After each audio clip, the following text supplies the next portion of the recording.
revolving doors.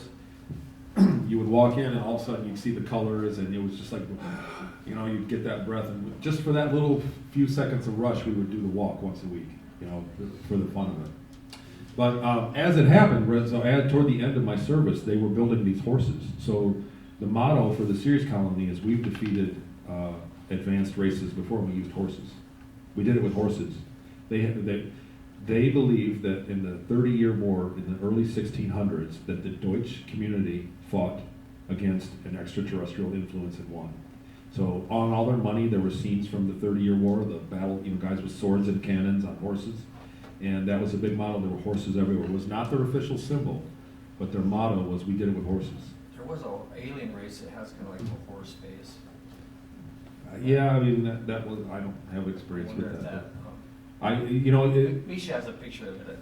Right? It's safe to say, you can pretty much pick anything out of nature, and it's safe to say there's an alien race that looks like it, because that's the vastness, that's the reality of how the situation. That's the reality of the size of nature we live in. But I was bummed because at the end I knew I was going back, I knew my 20 years was about up, and these didn't get completed. I didn't get to see them when they were finished, so I was pretty upset about that. I was really happy when Con drew this for me. The guys that were working, that were certified, that worked on all the engines for basically all the craft looked like this. They had elongated skulls, they had hair, they had all different color hair, red hair, orange blonde hair, black hair. They had bigger eyes than this rendition shows. They had big eyes, and they had different proportions of where their knees and their elbows were.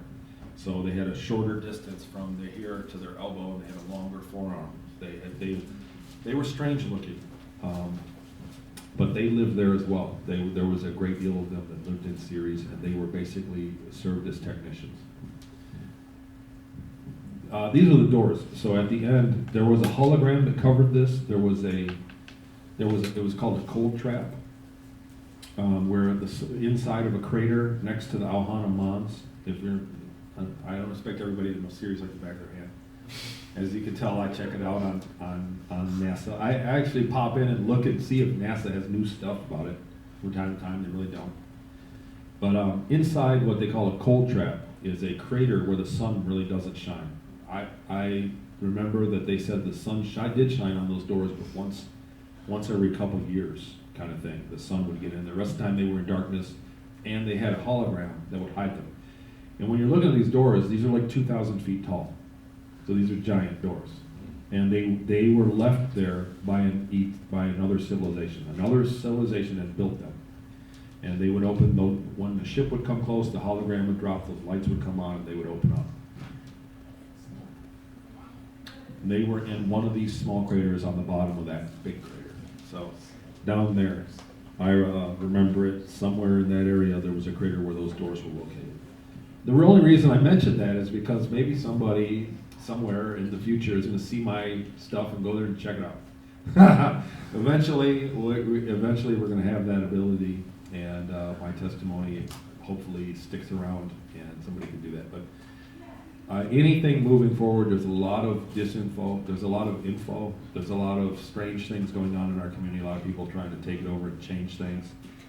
And they want to hide terms we use, they want to hide organizations that we are. There are people that are trying to write history that's moving forward. And my point with this is good luck, you're going to have to hide that whole planet. Because what I remember should be real there. They're not going to blow it up, they're not going to get rid of it. When we get out there in space, and they get to go there and look, Ceres is in fact very rich with artifacts.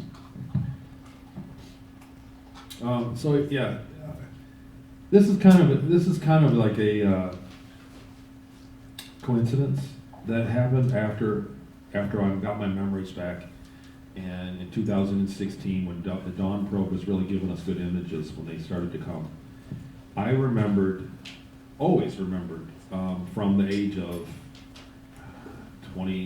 19 to 20 years old, I remembered standing on an observation deck of a spaceship with a German officer looking out a window and watching a geyser over that crater shoot water up about 10 kilometers, and the water evaporating, and then salt and magnesium snowing back down at different speeds back down onto the crater. I never forgot that. This is something that I couldn't explain as a reoccurring, whatever, memory, dream, whatever you want to call it. And the biggest problem I had with that was I thought, when could that have happened? When was I standing on a spaceship? I have memories of being in my whole life. But coincidentally, I remember flying it from left to right. So I'm going to go back and forth. That is the flight path of looking out the window exactly. And I used Microsoft Paint. So the crater itself is about 54 miles wide from one and the other, and the geyser was only about 10 kilometers up, so 5 or 6 miles high it went. So the scale is way wrong. But that's what I remember seeing. I remember looking out the window, and I remember looking down and seeing those white deposits of salt, basically salt. Deep. You're talking 3 feet deep of it, big piles of it, not just a little sprinkling, but actually it's quite deep. And when I was working with researchers in the beginning in 2015, I went on record about that, or 2016. I went on record and I said it's salt. And back then, the original scan of this crater by the Dawn probe at altitude, NASA determined that it was a host of other chemicals. They said, because the first thing researchers did was go and check that with the preliminary Dawn data of NASA. And he came back to me and he said, they say it's phosphorus and a bunch of other chemicals. And are you still saying it's salt? And I said, it's salt. It's salt. And there's a slight trace of magnesium. Because when I was looking out the window with a German officer, I said to him, it seems like we could go out there and use that to trade. We could use that for something. We had just let it all sit there. And he looked at me and he said, you could go out there. And he was rude about it, he made fun of me. He said, you could go out there and scoop it up in your little spacesuit, bring it back in here, and you can take a nice bath. Because it's just salt. That's what he said. So that's why I never forgot that. You understand, like that was a memory that I had my whole life. So then I'm sitting with a researcher, and let me tell you, especially for other people in the room that have experiences that are out of this world, the biggest thing you're reaching and scraping and clawing for is proof. It's not somebody to believe you. It's somebody that doesn't believe you that I can prove it to. When a researcher is being skeptical and just grilling, I was held to the fire. I wasn't slightly researched. I got grilled. And when I was in that process, I wanted to say, okay, maybe it wasn't salt. But that's not what I remembered. It was salt. I remember them saying it was salt. So that was in 2016.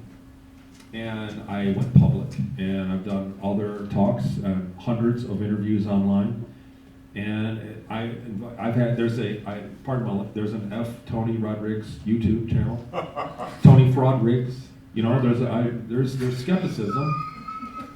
You have something to do with that? Yeah. Was that you? Those are the spirit beings. There's a woman out there who says that my channel, not Fucking Pilot, that I'm demonic and I'm a bad influence on the youth of today. Wow. And I expected that. On my first interview, they asked me. There's no recording. Oh. There's no recording. Oh no? Oh, no. Well, at my very first interview, they asked me, do you want to use an alias? And I just couldn't think of a good name that I wanted to be stuck with forever, so I just ran with my name, Tony, And I knew going into it that there would be skepticism. If what I'm saying falls on the ears of most of the people that are walking up and down Fremont Street right now, and they didn't call BS on me, it would be weird. If people believed me, if everybody believed me and thought, man, thank you for telling me that, that'd be the weirdest thing that ever happened. So I expected skepticism. I would not, like I said, if I wouldn't have gone to Seattle and seen the house and found Peru and proved it to myself physically going there and knowing my way around the streets, knowing my way around this local store, knowing that from having been there and being able to prove easily that with my mom, dad, and my family and all my friends that I've never been to Seattle. So if those two things didn't happen, I would have never spoke as loudly or as often as I have about the space memories. So it would be weird if everybody believed me and wasn't skeptical. But my problem with the skeptics is that nobody wants to sit down and have a talk. They just want to be mad at me right out of the gate. One skeptic I wanted to come on my show, I said, I'm going to come on your show and then I'm going to kick your, I'll keep the language down for you, David. Anyhow, Long story short, NASA came out in August of 2020 and confirmed it's salt. After that, I held my ground. So that was like one of the best things. So it's not a big deal to you. It's just a smoking gun that proves ETs are out there, and there's a admitted knocked off. And does this proof of all that to you? No. Is this going to prove to all those skeptics down on Fremont Street? No. It was a huge victory for me. It was winning the championship for me that day when I got the email that said, "You were right. You were right all along, Tony." I got that, and I just couldn't. I walked around the rest of that day. I didn't touch the ground because that was a big deal. And other experiences, I see people in the audience that have similar stories. You know what I'm talking about. If you get a shred of proof that backs you up, I mean, this is a big deal. So this was a bit of proof that I called out in 2015 and 16 and was on record about it in 16. NASA's preliminary findings were not salt, and then they came out and when they were conclusive that it was salt. So that was good. It was a big deal for me. That was the area that it seems like my slides are a little out of order. So that was the area where the entrance was. That's the Ohana Mons. The Ceres Colony head radio handle was Pyramid Base. They called it Pyramid Base. And that was the military base. I thought it was the only entrance to the planet. I was told that they don't put things on the surface of the planet, and it wasn't to hide it from Earth. It was to hide it from other civilizations, ET civilizations that may be hostile to them. So they didn't want proof that they had a colony inside there, as little as possible. I thought it was the only entrance, but later on in my time there, I found out that they had several bases, several hangar bays, located all around the planet. We regularly did cargo missions to Diego Garcia. This is something I also went on record with in 2015. Just this year, Diego Garcia has been, acquired by the Space Force and is now classified as a spaceport. I went on record and said in the middle of the night they would lock down, they would curfew everybody, and we would fly in there and we would pick up cargo regularly. Twice a month probably, sometimes more often, sometimes less. But we would go there and pick up cargo to take to other places we picked up. It tended to be military equipment. There were times we picked up thousands of pairs of boots and took it back to military boots and took them to Ceres Colony for people to have there. We picked up staples, toilet paper, things like that. I don't know why I was making that noise. How big would this craft be that you would fly? That's by? a great question, because here's the place where we landed, and it was about 1,000 feet long by 600 feet wide by Wow. 500 feet tall. Holy shit. That's about how big it was, the LBL. And here is an artist rendition. So I'm skipping through these quick because you asked. Tony, But- can I just ask you, did you see all the cargo? Were you always able to see all the cargo? Or No. do you think any of it could have been trafficked people? Absolutely. No, we were all aware that we were taking people. We took soldiers, we took military, we took soldiers that were not people. They were half whatever. They were half something and half. And they would be put at rest, and they had like an armor that they wore, and they would all squat down and their pants would lock. And they would sit there until they were called upon. There was a dog whistle. And they would stand up and come to attention. We transported them several times. Well, there was a period of time when we took a few loads of them. But we had there were 5 cargo bays on the ship. And the main one was towards the rear of the ship, and the floor could drop down 3 or 4 feet. It was hydraulics. The floor of the cargo bay could drop so they could bring taller things in, and the ceiling would move. All the walls in the cargo bays could move. They were collapsible. And they raised the floor up and had no cargo on several missions. And we wondered what was going on. So underneath that space, I need a slide for it. This is one of my early drawings of the ship. There was a tower in the middle of it that was scaffolding. When it was very first commissioned, when we went on there, I got to tour the outside of the ship one time, so that I was familiar with what was going on outside of my bay. But they were building a tower in the front of it for whatever reason. So Tony, are a lot of these planets that you're talking about, are they habitable for humans? Well, yeah, we didn't do business with people that weren't. We did business with other planets that so were. they say that we can't breathe the atmosphere of Mars or whatever. Well, planets that don't have atmosphere, they just build inside of them. Oh, I was under the impression something like 7 out of 10 stars has an Earth planet around it. 7 out of 10. That was the number that we were familiar with. That not only is life out there, but it's everywhere. That literally there's a settlement on. When you look up at the sky at the stars, that basically every single star has a settlement on it, around it, whether there's a habitable world or not. But getting back to that question with Misha, underneath the cargo bay, where that was that dead space where the floor could move up, now we kept sample packages so that when we were out there and we met other species, we would trade with them, and we had a package, and they were lettered. So let's give these guys letter A, an A package, and we would offload it, and it had a little bit of all the things we offered them, whatever they were. I didn't know what was inside of them.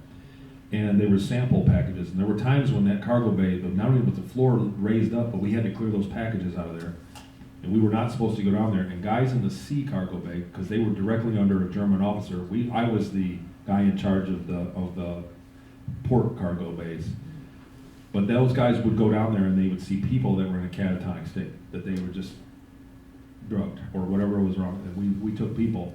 There were times when other ships intercepted us and pulled us over and asked us what we had on board, and they would come over the loudspeaker and tell us to not think about things. They would say, "Everybody clear your mind, don't think about, think peace and love." Wow. And because we were being scanned psychically as well, and we were stealing people from other colonies and taking them and offloading them elsewhere. So whatever the economics behind that was, but we were all aware that it was going on. The slave trade. We were slave trading, absolutely. What project were you on? I'm sorry, still don't know. The Mars Corporation? Ceres Colony Corporation. So Ceres? Middennacht Waffe Ceres Colony Corporation Max von Laue was the acronym. So it was like 9 letters was what was on the side of the ship. This is like the sea deck, so that's an artist rendition, and that's kind of the wall they could turn all these on and off. So when we got somewhere that was when we had time to wait or something to look at, they would let us know over the intercom and give you 5 or 10 minutes away from your post, and you could come up to, this was the mid deck of the ship, and it had carpet and a small food replicator and the bathroom. That was where we went to the bathroom, and you had to eat lunch, and but come up here, and that was the observation deck. So that memory that I said of flying over the geyser, I was standing by one of those round windows next to an officer because everybody was crowded around the big window, the observation area. How these food replicators taste like? Like fast food, like crappy fast food, slimy fast food. So there was in the front of the ship. I would go to mission briefings in the front of the ship, which was more spacious in the front and usually had carpet or like a nice shiny floor.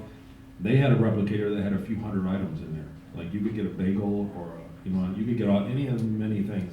So in the mornings I sat in on briefings there, and those guys would pull out food as they wanted. That room where we were in mid-deck towards the rear of the ship, there were only 6 or 7 choices. Right. And it was like mac and cheese, mashed potatoes, there was a sauerkraut, and everything you ate was slimy.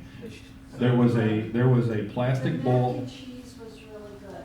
It was good, but it was slimy. You should refer it in and out. There were plastic bowls that you would take off, and you put the lid on it, and had holes in the top of it, a plastic bowl, and you put it in there and hit your selection, and in five minutes or so, it would be out, and it would be piping hot, and then you could eat that. That was your lunch. And if you skipped lunch, they'd send you to the doctor. You had to eat lunch or else. And if you went to the doctor, it wasn't a checkup. He put you on a treadmill, and he poked you into your blood. They made it to where you didn't call in sick to work. They made going to the doctor hard enough to where you would not call and say, "Oh, I don't feel sick, I don't want to go today." Okay, and you're going to the doctor, and you would be on a treadmill for a half hour. So it was very inconvenient. Bill Hookie. There were elevators in front of the ship. There were these fast ladders, I think 5 or 6 of them stationed every so often, and I would take one. And what I found was that not the middle of the ship, but towards the back, the next one back had a gravity distortion in it. So in between these decks, there's actually quite a bit of space in between. Like as you're going down the ladder, you'd see a floor that you could get off on. There was actually a pretty good space of 3 or 4 feet in between each floor before you got to the ceiling of the next spot. And there was a gravity distortion where you lost about 60% of your weight halfway down this ladder. And what I would do in the mornings, I had a coffee, and a clipboard with a pen, and I would go down the ladder, and I'd let go of the ladder when I was in 1 gravity, 1G, and fall into the lighter gravity area and catch myself. And that was what I did for fun. But there were a couple times when I dropped my clipboard and I dropped my coffee, and the guys and I got off on the second to the last deck on the bottom, and my stuff would fall, and the guys yelled at me from down there. The guys that were working there, because of my coffee, they had to clean up, and I got in big trouble for it. So that's why I put it down there. But that you know, I like to say that I remember the small things, you know, the things that were a little bit joyful.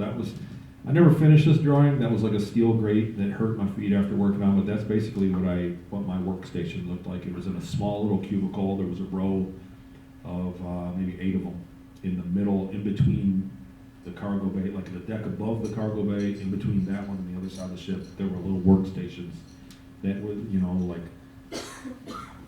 How big was that little building right there? That wasn't a building. What I'm saying is that was a pylon with a touch screen that I entered data in, and it had a little printer. It would print out a stacking report for the guys, and it, you know, like you could log into it wherever you went on the ship. These were all over the ship, and you could go there and log in your number and your password and do your work. So it's like a little station. That was my You workstation. could just stand there and do your thing. Mhm. Wow. So I wasn't exactly watching the laser battle outside. Yeah. Now, a lot of people ask, you know, what was this like? What was the planet like? This was my view. Most of the time, 95% of the time, this was it. Except for when I went to that other deck to go to the bathroom or get lunch. I'm trying to work with other artists. It's hard. A lot of artists that are willing to work with me do only faces, or only organic things, or only landscapes. Very few artists do inside of spaceships, where they can do inside, you know, where you get an artist that can draw this room, you know, draw this room right now, right? It's hard to do. So these are things that I'd like to do for other upcoming talks. And Khan, the guy that did this stuff, the really talented artist, is just unavailable these days. This was on the bridge. I was given one trip to the bridge. Most of the crew, they were talking 20 or 30 people with stations like this, and they had these on, a version like this, that was to the seat. You know, it was attached to the seat behind them, and they had a curved screen in front of them that was off, that was dark. There was nothing on it, but they were touching it. That's how they interacted. So they could see what they were looking at in this thing, and they could touch the screen and move it around. So that's how they were interacting with their, whatever station they were. They were all different officers.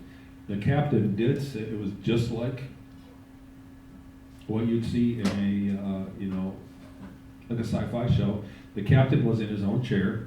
He had his own controls, his own screen, and he had something like an iPad. And he sat in the middle of the room, and there was a giant screen, bigger than this one, up on the wall, and then 2 officers facing each other behind him with their screens. And he could tell them, throw up navigation, and it would be on the ceiling. He showed me that. That was like I had a really good work score for 1 week, and that was kind of my reward for doing well, is I got to go to the bridge and kind of meet the captain. And while we were docking, while we were coming into Ceres Colony, and he showed me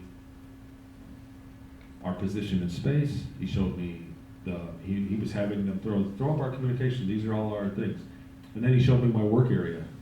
So that work area, they had video, like they could watch me. And I went, what? He said, we can see everything from here.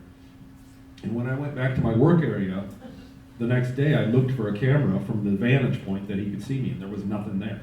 There was nothing, you know what I mean? Like, I knew he could see it. I knew it was my workspace. I had stuff laying on the floor. And there was no camera. The only thing that was there was a light. So the technology was inside the light bulb that could see, or it was some other technology that could let them see through something. So, I'm speculating at this point. But all I know is there was no camera there, but I saw it on the screen as if there was a camera there. Real quick, if you're going to speculate, when do you imagine this technology will actually be openly functioning and being useful on this planet, or do you imagine that? Well, things are coming quick. So, when I went in '82, we didn't have iPads, we didn't have touch screens and phones. So we have the same lifestyle now with the phones. I'll tell you this: I was a slave on Ceres Colony, but I did get granted the freedom to roam around at one point. but I was still identified easily as a slave. So people tended to treat me bad in public. Like I said earlier, I think you were there when I was talking to Brett. You know, if I got on a train and the seats filled up, they were like, "Hey, get up and stand over there." And you might not sound as bad of a deal, but after a while it wore on me, and it was humiliating. It was a humiliating existence.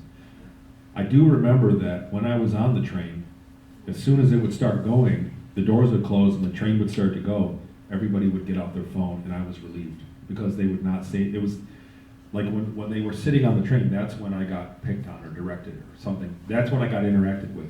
But as it got going, everybody would pick out their phone and start playing on it, and I knew that they would leave me alone.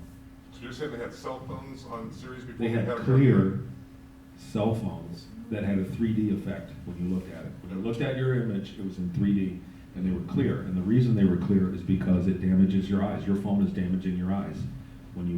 Just like they've always told us all along, that staring at the TV damages your eyes. If your television was clear and you could see the depth behind it, it wouldn't. So that was the deal. They already had all that, and that's what they were. And I heard people, I would sit on the train and overhear conversations and they would talk about I'm so addicted to this thing, I can't put this thing down. And they were like, they're just watching you with it. They're just smiling.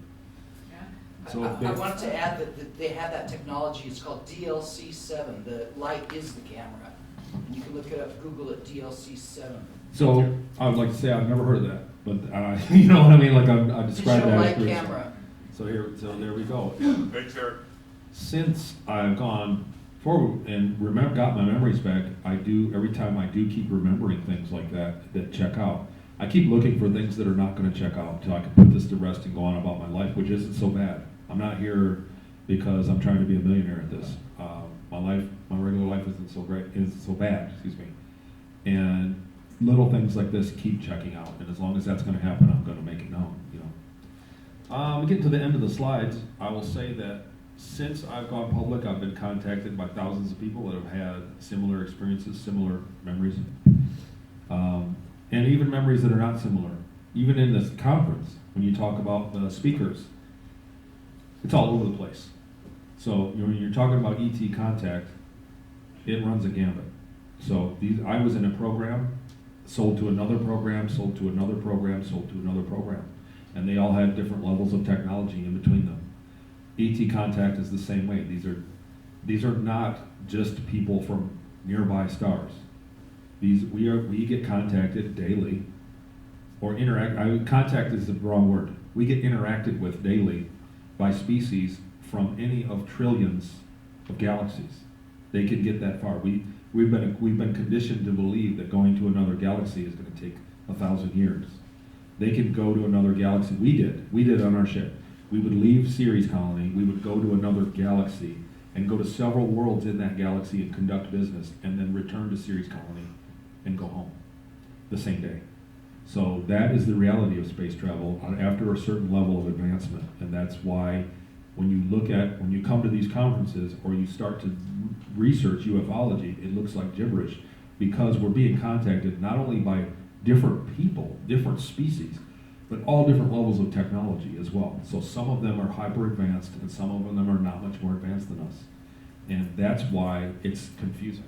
And so I found that, number one, I realized it from my memories, but since I've come forward, people contact me all the time. Like, Tony, I saw your interview and it reminds me of this. What can you help me out?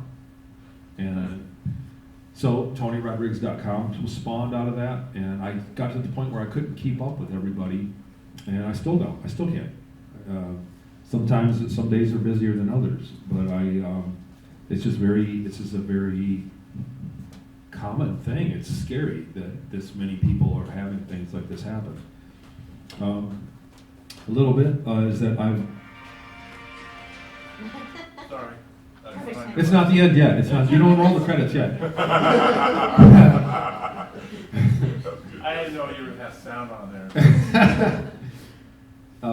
With the people I've dealt with, it's something like I didn't go to school for this, and I'm not a doctor. I'm a normal guy, but I had to arrange everybody. I figured out 3 categories of contact, and it helps me to actually know who I'm dealing with and what kind of things to recommend them to do. The first contact was what kind of what I went through, a human-based Earth program, or a human Earth-based program. And these are space programs that are secret, that are interacting with ETs, that have that level of technology, but they're headed up by people from Earth or from our solar system, humans.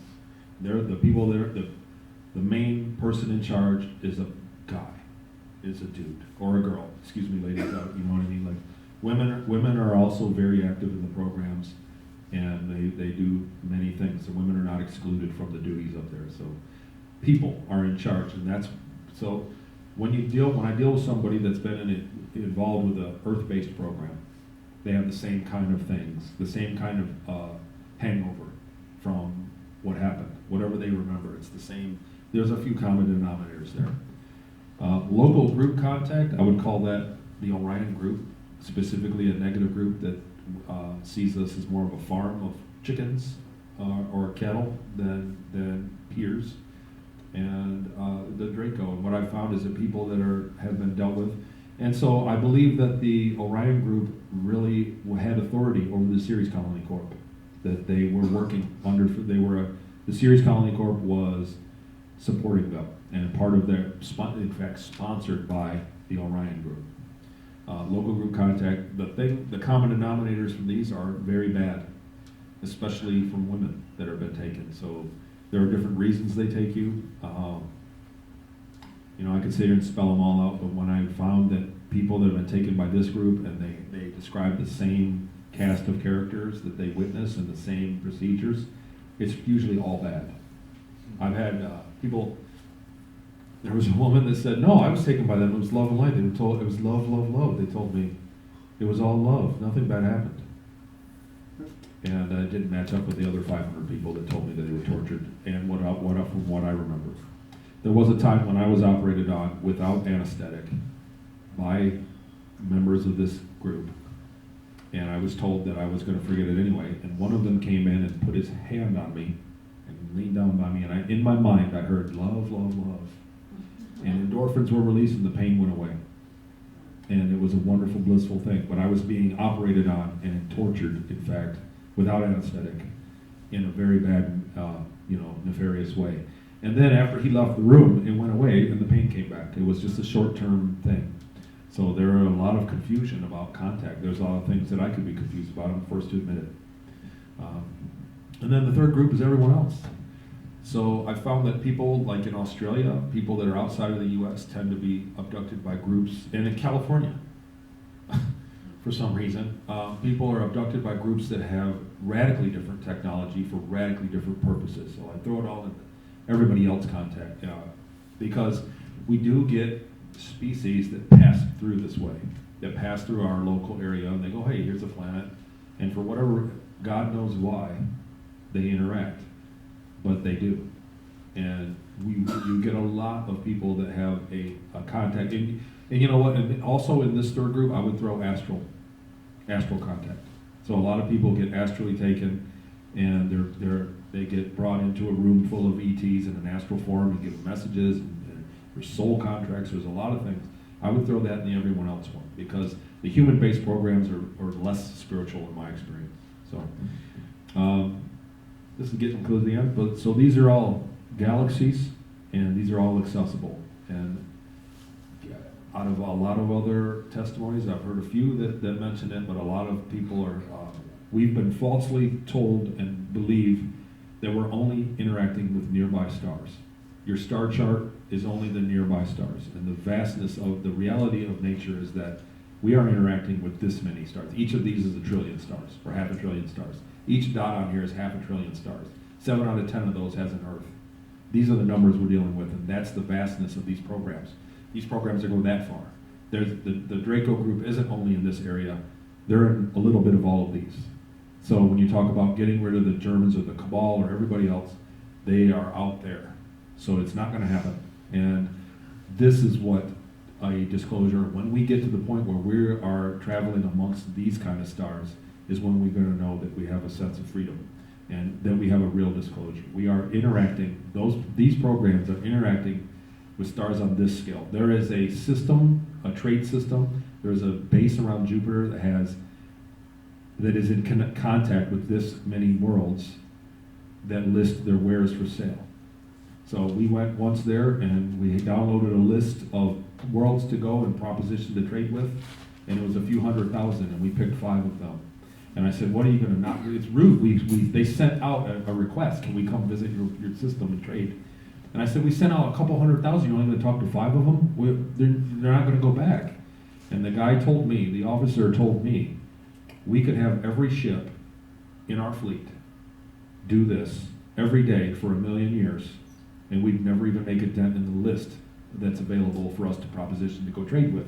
That is the scale of intelligent life out there, and they're all doing business with each other. That's the reality. So there's no religion out there. So it's religion everywhere. Religion is for you. You know, like, you know, religion. A lot of people think that what I'm saying, that the things that are going on, is like flies in the face of believing in a God, and I don't think so. But these people that were owning you as a slave, doesn't seem like they would have a religion. They pushed atheism on us for sure, on the public level, but the command structure did have their own religion, and the entire time that I was out there, I maintained, no matter the worst of times. I really skip in my presentation a lot of bad things that happened to me. If you read my book, it's not going to be very happy. The entire time I maintained a faith in God. So personally, and that's something that's like on a personal level, like my relationship with God is between me and God. It's really not just same way you with you. Your relationship with God is between you and God. It's not mine. It's your perspective. Yeah, I'm just wondering if God is responsible for everything here, seeding it. And Well, think about it like this. So this is a good point. And while I've got you here, and because maybe I have a different perspective than most people from what I witnessed, but we don't have any problem with the squirrel in our yard starving to death. We don't. If you know what I'm saying, when you go home and there's a termite in your house, you're going to fumigate and kill all of them. It's not a problem. It's not a problem. You reconcile that God loves the termite too. It's the same. Life is important no matter what it is, but we are in charge of our own area, and the ETs that are interacting and manipulating us feel the same right with us. So, on a certain level, we have also been falsely told that we're the top of the food chain, that we are the smartest thing. It's a false construct, and it's true, isn't it? We've been told, how many times can you go out there and look in media, and they'll tell you that humans are the smartest thing, we're the best thing. Yes, We're not. Supreme there's a beings. food chain, and We're the supreme being, things yeah. are meant to eat each other and designed. That's right, and the chain doesn't stop at us. There are beings above us. That's the point. That's what we don't consider. We've been lied to about it, and there are beings above us that manipulate us the same way that we do chickens and cows. Always a bigger fish. That's right. There are bigger fish out there. Look out there. Think about the numbers involved. So this is a picture my dad took that weekend. This was me at 10 years old. After I got back, I was totally messed up in the head. I went back and I felt like I hadn't been home in decades. I didn't know any of my toys in my house. I got lost in school. I couldn't find the bathroom. It's not a big school. And I experienced the passage of time in that day. I woke up the next morning and went to school. It was a Friday morning. And then that weekend we had a big rain happen. And that was, my dad took that picture. I remember it. I was screwed up, man. So how am I doing on time? I'm way over. Great job, Tony.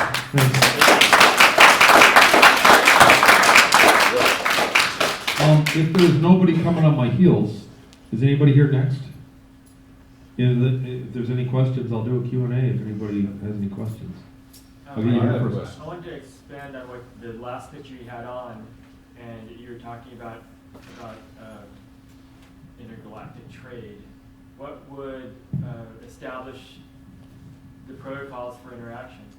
So our ship had there is a intergalactic trade. I hate putting a word to it, really, because I don't know the right word. Consortium, conglomerate, corporation, whatever it is.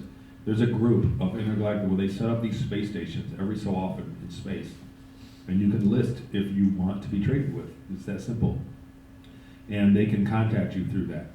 Those space stations have quantum entanglement communication, and you can list and say, we are the Earth, and we're willing to trade.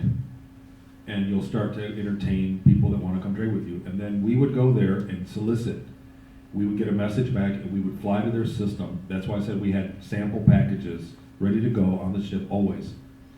And we would go there and give a sample package and get one of theirs, whatever they wanted, and then go back and analyze it, go back a week or two later and set up a deal. There were plenty of trade missions we went, we were ready to pick up stuff, and nothing happened. And we picked up everything under some 50-gallon drums, cardboard boxes, wooden boxes, graphite boxes, giant containers would come on. We carried boxes, everything you could think of. And we were trading, the goal was tech. We were trying to trade goods for tech. On our best day, we would get something that would advance our technology for handing them a pile of gold. That was the ideal scenario. And we were trading goods for tech. So that was the protocol. There was a place there, and then they went on, and there were 30 ships of ours that were on that mission from the Ceres colony, 30 or 40 ships maybe. Hey, if I heard you right in other interviews, you were on the verge of getting lobotomized, but they lost your paperwork. That's right. So if they did have your paperwork, would that have meant you came back to Earth with a lobotomy? Yeah, that's a good thing. So the very end of when they took me back, I went back to the moon. It's a long story, but I ended up back in my 10-year-old body.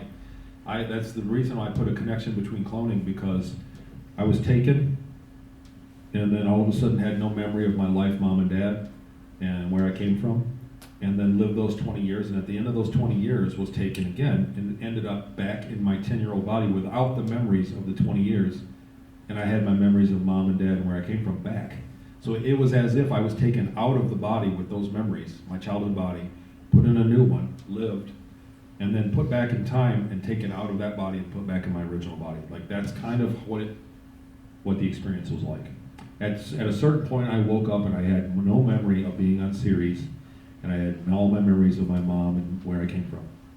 And at that point, they saw with a procedure, they had a chronovisor, Andy Bashago called it a chronovisor, but they could see probable futures of my life. When they were putting me back, they were checking probable futures, and they had to get it down to a percentage where I wouldn't remember what happened, and they never did. So they sent me to another round of trauma-based mind control on a corner office on the lunar surface. You could look out the window and it was dark, but it was the lunar surface. And they put me through another ring, and he never got it down. And he said, well, it's not acceptable. They told me the security reptile that was with me said, you need to cooperate, and they need to get these numbers down, and they're going to lobotomize you, and you're going to be crippled. They're going to put you back crippled. And I failed, and they were walking me over to that window to go to the medical area to be operated on and effectively lobotomized. I was going to wake up in my bed the next day mentally crippled.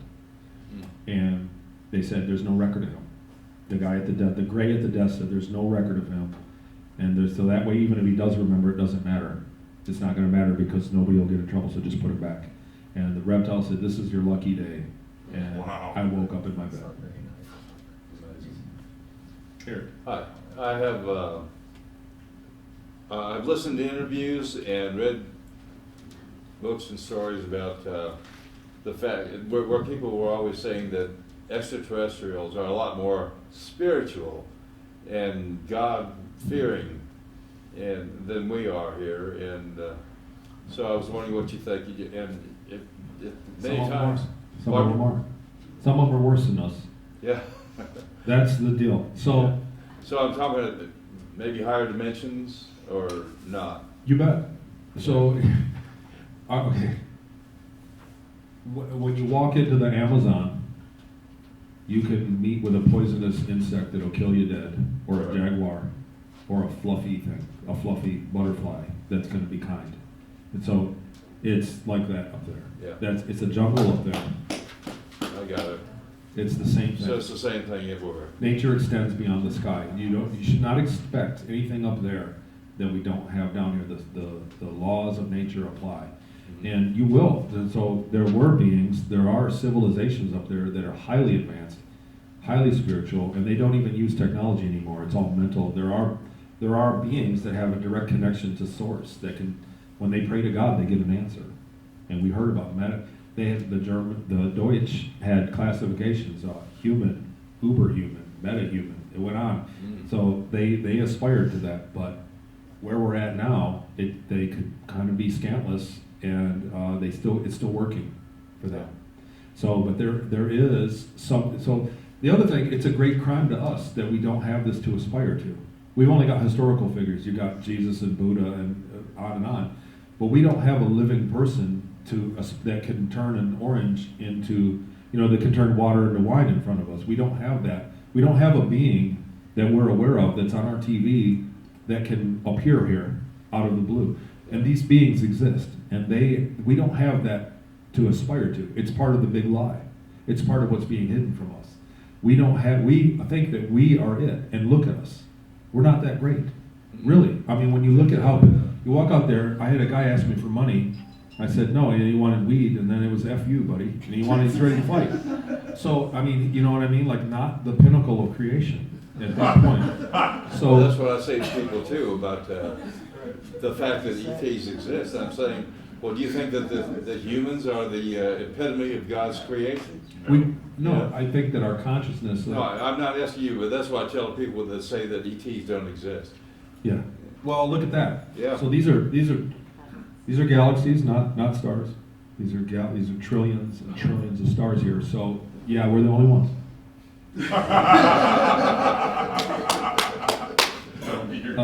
Anybody else? I think I don't know how much time I got left. Eric.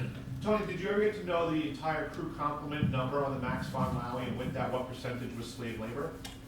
Hell no. So I'll tell you what, so I was allowed passage to the front, from the front entrance up to the elevators to the command, and down one hallway back into my area. So from the cargo area back, I was aware of that. There were 30, 40 guys. There might have been, and I was told before the ship was commissioned, so it was in dock being refitted. It was built somewhere else, and it was refitted for us, so they acquired it from somewhere else. During that time, they had us come to the gymnasium for meetings in the morning, so you know what I mean, while we were training for our new jobs. And we were told at that time that we would never know, that there were several different meetings of crew. There'd be 50 of us in the meeting in the gymnasium, and they told us, don't even worry about it, you're never gonna know. It's compartmentalized. And there were guys dressed in black that I had no idea, that I ran into them. We were in gray, I was in light gray, the other guys were in dark gray that were down in the cargo bay. The command crew was in blue, dark navy blue, sometimes different. And there were guys that were in all black, and I have no idea what they did, really. Could you gauge then from the perspective of people that you saw, how many were free and how many were slaves in your direct view? Most of the cargo crew were labor. So we were there were a lot of people from European countries. There were a lot of, like I said, there was a guy a friend of mine that spoke Italian. We had to go to the exits to understand each other when the translator worked. There were a lot of European country people and not a ton of Americans on that ship. There were command crew. There was a real specific difference between people that were indigenous and born on Ceres colony versus people that were brought in. And so if I had to put a number on it, I'd say 25% were Ceres colony personnel. One more question right here. Hey, thank you so much for getting chills listening to you, and your recall work has helped so much. It's really good place to start, on your website, or maybe it's a different website. You and Jackie, thank you so much. And I wanted to ask, since I don't know if I'm going to get a chance to talk to you afterwards, if the airport, ish facility, like on Mars, if you remember, like a sort of smart kiosk there, or steps leading up to like a middle sort of office area, or perhaps a jump gate at the end of it, like doors that open to the outside, and then white sort of triangular structure holding windows. You hit me with a lot. Yeah. So, I don't remember a lot of this stuff, but I do remember there was an information kiosk that was pretty fancy looking. That was lights, like the size of that area, and it was well lit, and it was basically a computer that you could walk up and talk to. and it was information. I remember a few of those, but I don't remember a lot of the rest of the stuff. Thanks, guys. Thanks for everybody coming out. Better crowd than the other day. Check out my site, TonyRodrigues.com, and if there's anything, contact me over there. Thank you. Please sell your book over there. Please sell your book.